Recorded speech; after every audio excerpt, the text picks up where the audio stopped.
Hey, Shalom, Sister Kate here.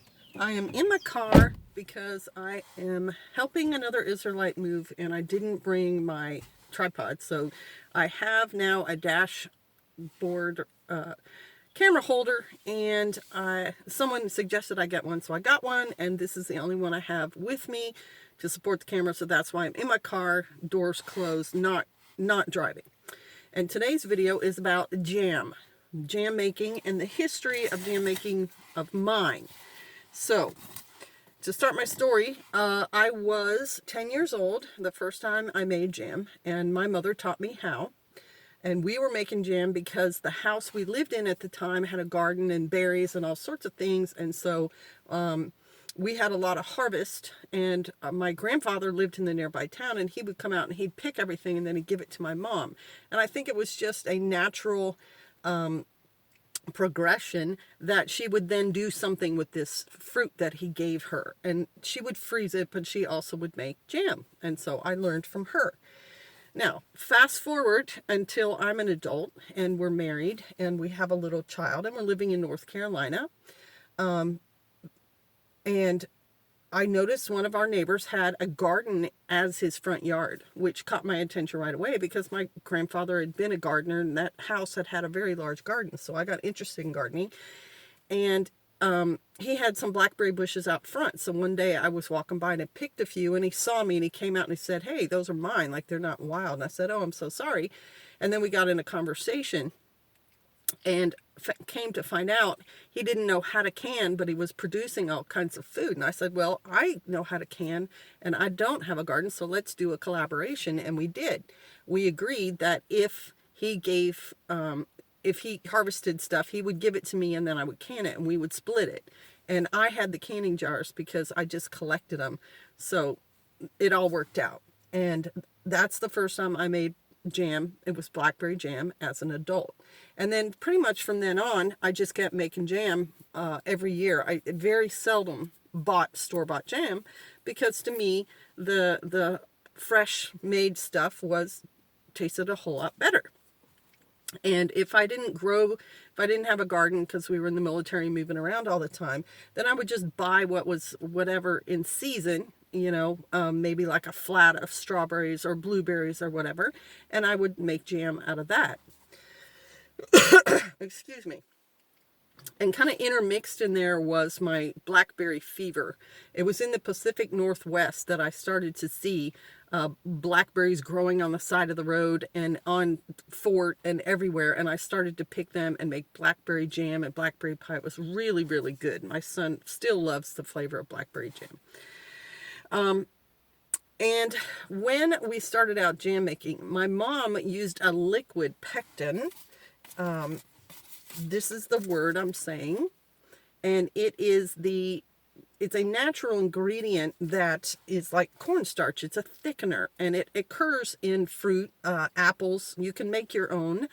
And when my mom made jam, she used a liquid pectin. And then when I was making my jams, I used a boxed pectin called Sure Gel. And it's still sold in places like Walmart, and it's a powder, and it has a fold-out insert that gives the directions very specifically on how you make jam. You can make jelly, and the difference between jam and jelly is just the juice, and jam is the fruit also in the product. So as you get older, things like blackberry seeds get caught in your teeth. You want the flavor, you don't want the seeds anymore. You make jelly instead of jam. And it tells you exactly, you put the pectin in, it's jam or jelly is the fruit or the juice and sugar and the pectin. That's all the ingredients, and those instructions tell you exactly how to process them. Hang on, I'll be right back. So this is what a jar of homemade jam looks like. And the different companies on the front of the jar are Care, which is this one, is one of the jar makers, and Ball is another one. These jars last a really long time, and after you've eaten the jam, you can clean it out and you can reuse the jar. You cannot reuse the lid. This will be no good after you've used it once, but you can reuse the band. Oh, I can't get it off. But it's this outside ring. So you can wash them and reuse them. And these, like I said, will last forever. I have jars that a guy gave me that were in his grandfather's basement, and they still work. And when you make jam, it's been a process. I mean, like I said, I've been doing this for 47 years. Initially, you canned them, jam, in a water bath canner. And you can buy these at Walmart. They're like $10, big black pot with a how would you describe it? It's not a net, but it's like a wire frame that goes inside that the jars sit on. Anyway, I made the pectin as an adult, the Sure Gel box, then it's a powder. And then I got to another iteration or an advancement in the jam making when I discovered elderberries. And elderberries were at our last location, and they were growing on the side of the road wild, and I figured them out and picked them. And you make that jam with just the berries and the vinegar, and you just stir them, and sugar, and you just stir it, and it has its own naturally occurring pectin, and so it thickens on its own, and it's a delicious flavor. It's kind of like blackberry but different, and I highly recommend that you try that as well. And there are other people who make jam with no added sugar. There are recipes online for that, or no pectin, or make their own pectin. So over the years, I think I've taught probably, I don't know, 30 people to milk goats, and probably equally as many to make jam, because it is such a simple process, and it only takes, you know, from start to finish about half an hour. The earlier pectin, for a while, when you put the very hot fruit into the very hot jar and put the very hot lid on it, you just inverted it for like 5 minutes. So all the jam was at the top and it was really hot. And then when you turned it back over, as the jar cooled down, the little lid would suck down and make a little bing noise. Now this one I already pushed because this is version 2 of the video.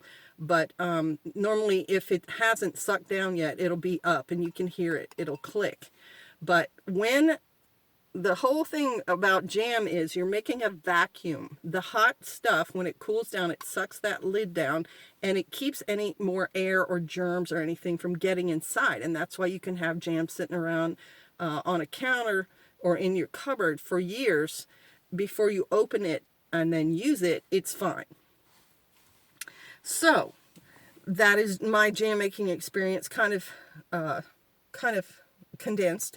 I did teach jam making to a Panamanian lady who then opened her own taco stand and sold her jam at her stand, which I thought was fantastic. She got a real benefit out of learning this thing. And that brings us to this little jar. This is Shofar Mountain jam. This is the first jam I've made from strawberries grown on Shofar Mountain. I've made jam there before from strawberries we bought, but this is the first one I grew. And I didn't have quite enough for the recipe, so I just put in a different fruit with it. So this is actually strawberry pear jam, but I just processed it like strawberries. The same amount of sugar was needed and so on. And I brought it down as a gift to the people I helped move. And last night, the husband had some of it. So I guess it was pretty good because he ate that much last night. And the thing about this jam, not only is it easy, but my gosh, it tastes great. And you can do this. You just need the canner, the cans, or the jars, the lids, and the fruit. Pectin, and then do it all yourself. You can do it, and it's really good. You hear my stomach rumbling because it's so good. I get hungry thinking about eating it. And it's so much better for you than eating some other processed food. It's just that wonderful. So thank you for watching the video. I hope you've learned a little bit, and think about making your own jam. All right, bless you. Shalom.